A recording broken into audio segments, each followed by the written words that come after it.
Hello everyone, welcome to Drop. I'm Asad. I'm Usman. I'm Safi. Today on the show we have two very interesting guests with us.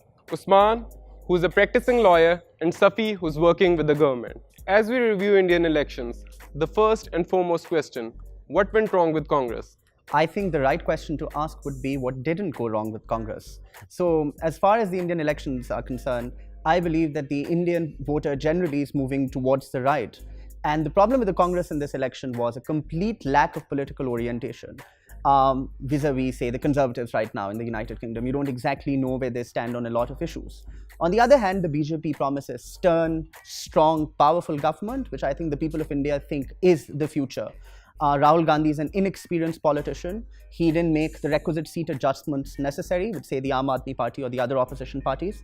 And in a first-past-the-post system of representative democracy, without making those necessary seat adjustments against a strong party like the BJP, it's easy to believe that you would end up losing a lot of seats, which is essentially what ended up happening.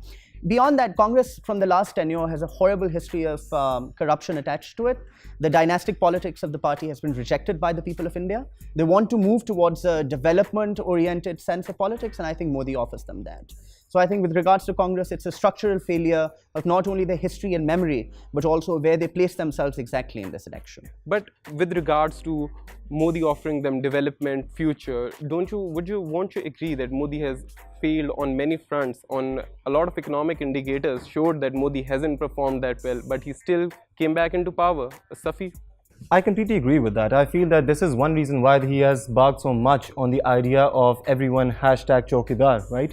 Because the idea is that they did not perform that well economically. You could see this in the fact that when they're talking about Achhe Din, this is something they promised, they could not perform well in the sense that they had 6.1% unemployment rate, which is the highest in the last 45 years of India. At the same time, in 2016, you notice 86% of the currency notes go out of the market. That destroys the informal sector. They claim to have around 8 to 8.2% of GDP growth. But that again is contested by very senior economists like Sen, who point out this could be lower at least 2%. What we're trying to suggest here is that they were obviously not performing well in terms of economics. So they Is had to. this where the hatred and hyper-nationalism comes into play as well? I slightly disagree with the word hated because I think it's a very strong word to suggest. I feel the right word is paranoia. And I think this is a classic case of Charles Tilly, a very basic thing that we study in political science of how the state tends to act as a racketeer, create paranoia, and then he asks the people to feed on it. Right? And this is how they ask people to vote for you. And then eventually that's how they ask people to give taxes, right?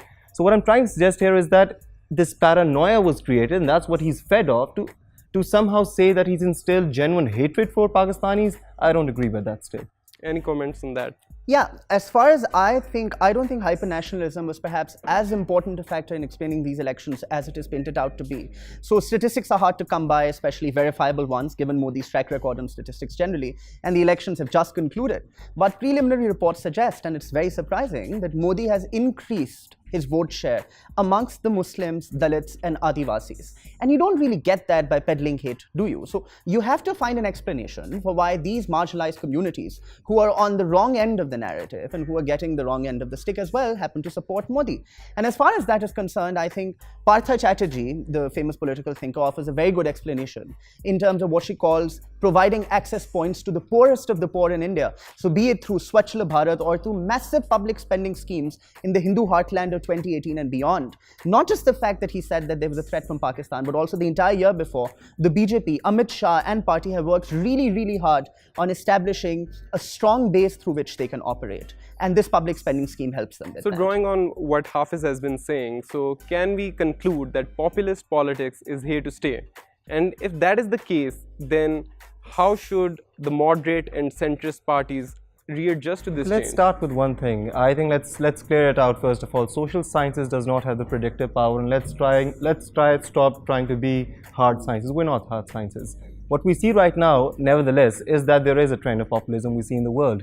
In the societies, increasing where we see this trend, we see there is a pure people, there is a corrupt elite, there is a longing for the good times that there used to be, right? And there is someone they need to blame for it. And this trend is increasing around the world, and we could see it in the elections that happened just in the European Union very recently, and not just in India. that goes to show that at least this thing is here and is rapidly going around the world. We see it emerging in almost, so for example, in the case of India, you could talk about how the illiteracy has a lot to do with how you can sway the masses.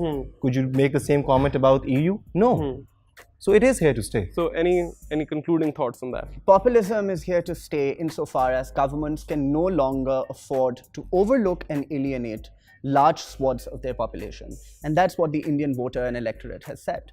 If Indian people are turning to hyper-nationalism, and if they want to blame Muslims or the minorities within India for their plight, it is because the state has failed them. In order to provide them the kind of narratives that could protect them, could give them a sense of living, meaning, and existence, the state has actively given them enemies to go after by failing them. And that is why people like Modi, when they use the dual tactic of Vikas and at the same time an anti-Muslim narrative or an anti-minority narrative, manage to succeed electorally. So populism is here to stay. So the last thing, how do you guys see Modi getting along with Pakistan in his second term? Well, in the absence of any provocation from our side, which shouldn't be an issue, and if he were to not lose more state elections, and if nothing were to be needed to win another election, I personally believe Modi will get along well with us. Because big business likes peace, and Modi and big business are best friends. I respectfully disagree on the part that he would get along well with us. I think there would be a bit of indifference towards Pakistan, in the sense that they do not feel that there is any offensive coming from Pakistan's end at any time soon, right? But at the same time, they would still need to keep the arsenal of using the Pakistan card if they ever need it again, in case they don't perform well enough again in India. So in that case, I feel they'll keep Pakistan at bay, but at the same time, they won't antagonize Pakistan. So guys, that's all for today. Stay tuned for our next episode of Drop.